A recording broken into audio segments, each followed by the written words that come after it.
அனைவருக்கும் இயேசு கிறிஸ்துவின் மாம்ச பிறப்பு தினமான கிறிஸ்துமஸ் நல்வாழ்த்துக்கள்.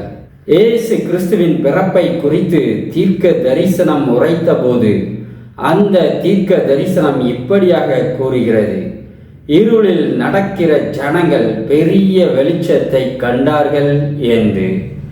தேவன் முதலாக இந்த பூமியை உண்டாக்கிய போது அது முழுவதும் தண்ணீராக மாத்திரம் இருந்தது.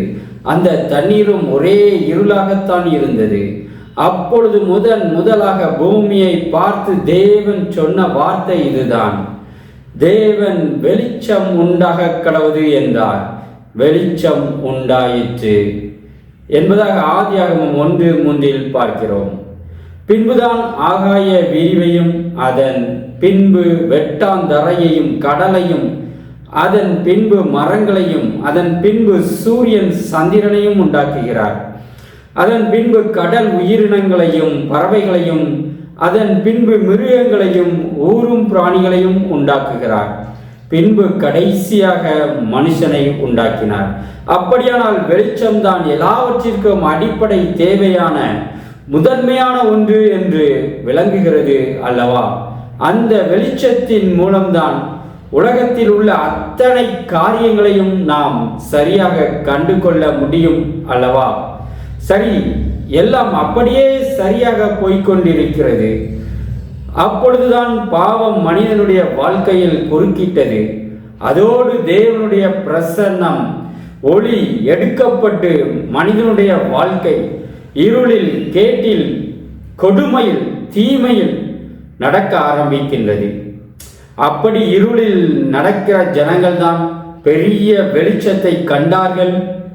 அப்படியானால் அந்த பெரிய வெளிச்சம் என்பது இயேசு கிறிஸ்துவே. எப்படி சூரியன் மூலம் பூமி முழுவதற்கும் வெளிச்சம் உண்டாகிறதோ அதுபோலவே இயேசு கிறிஸ்து மூலம் உலக மக்கள் அனைவருக்கும் வெளிச்சம் உண்டாகிறது. அவ்வளவு பெரிய வெளிச்சம் அது. சூரியனை படைக்கும் முன்பே வெளிச்சம் உண்டாக கடவுது என்று தேவன் கூறிவிட்டார் என்பதை இங்கு நாம் நினைத்து பார்க்க வேண்டும். எப்படி ஆதியிலே இந்த பூமி இருளாக இருந்த போது தேவன் தமது வார்த்தையினாலே வெளிச்சத்தை உண்டு பண்ணினாரோ அது போலவே பாவத்தினால் உண்டான இருளை போக்க இயேசு கிறிஸ்துவினால் வெளிச்சத்தை உண்டு பண்ணுகிறார் தேவன். தேவனுடைய அந்த வார்த்தை தான் மாம்சமாகி இயேசு கிறிஸ்துவாக இந்த பூமியில் பிறந்தது என்று வேதம் கூறுகிறது. யோவான் 1:1 இப்படியாக பார்க்கிறோம்: ஆதியிலே வார்த்தை இருந்தது, அந்த வார்த்தை தேவனிடத்தில் இருந்தது, அந்த வார்த்தை மாம்சமாகி என்று பார்க்கிறோம். இந்த ஒப்புமையைத்தான் அப்போஸ்தலனாகிய பவுல் இப்படியாக குறிப்பிடுகின்றார்: இருளில் இருந்து வெளிச்சத்தை பிரகாசிக்க சொன்ன தேவன் இயேசு கிறிஸ்துவின் முகத்தில் உள்ள தமது மகிமையின் அறிவாகிய ஒளியை தோன்ற பண்ணும் பொருட்டாக எங்கள் இருதயங்களிலே பிரகாசித்தார் என்று 2 கொரிந்தியர் 4 இப்படியாக இருக்கிறது. இங்கு நாம் என்ன புரிந்து கொள்ள முடிகிறது? இயேசு கிறிஸ்து தேவனிடத்தில் இருந்து வருகின்ற ஒளி என்பது மாத்திரமல்ல, அந்த ஒளி என்பது தேவனுடைய மகிமை, அதாவது தேவ நீதி பொருந்திய அறிவு என்பதே. அதாவது அக்கிரமம் சூழ்ந்த இந்த உலகத்தில் நாம் எப்படி தேவ அறிவோடு, அதாவது தேவ நீதியோடு கூட சரியாக வாழ வேண்டும் என்பதை நமக்கு காட்டும் இருதயத்தின் ஒளி இயேசு கிறிஸ்துவே என்று கூறுகிறது.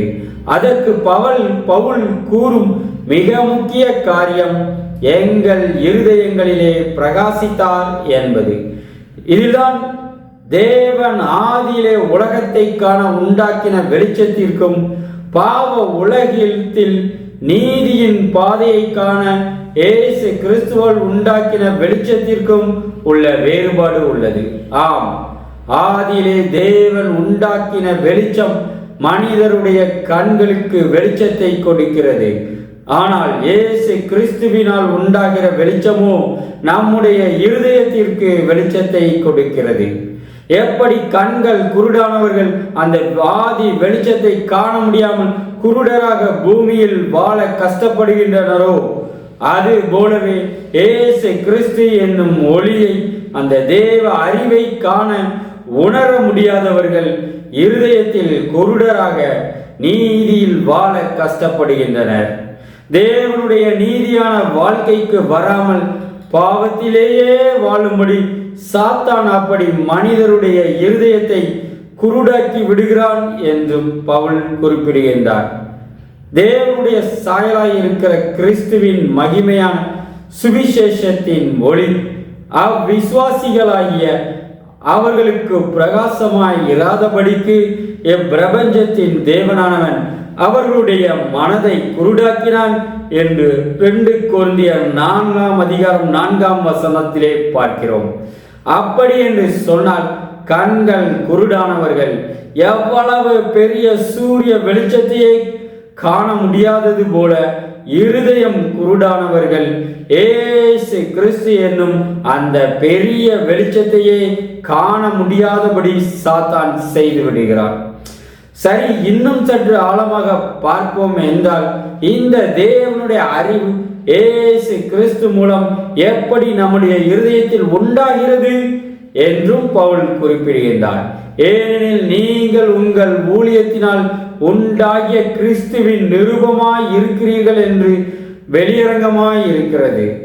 அது மையினால் அல்ல, ஜீவனுள்ள தேவனுடைய ஆவியினாலும் கற்பலகைகளில் அல்ல, இருதயங்களாகிய சதையான பலகைகளிலும் எழுதப்பட்டிருக்கிறது என்று 1 கொரிந்தியர் 3:3 பார்க்கிறோம்.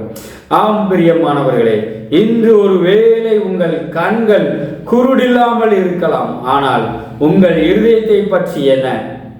சாத்தான் உங்கள் இருதயத்தை குருடாக்கி இருக்கிறானா? இல்லை, மிகப்பெரிய வெளிச்சத்தை உங்கள் இருதயம் காண்கிறதா? நீங்கள் கிறிஸ்துவின் நிருபமாக மாறிவிட்டீர்களா? இல்லை இன்னும் சாத்தானின் நிருபமாக இருக்கிறீர்களா?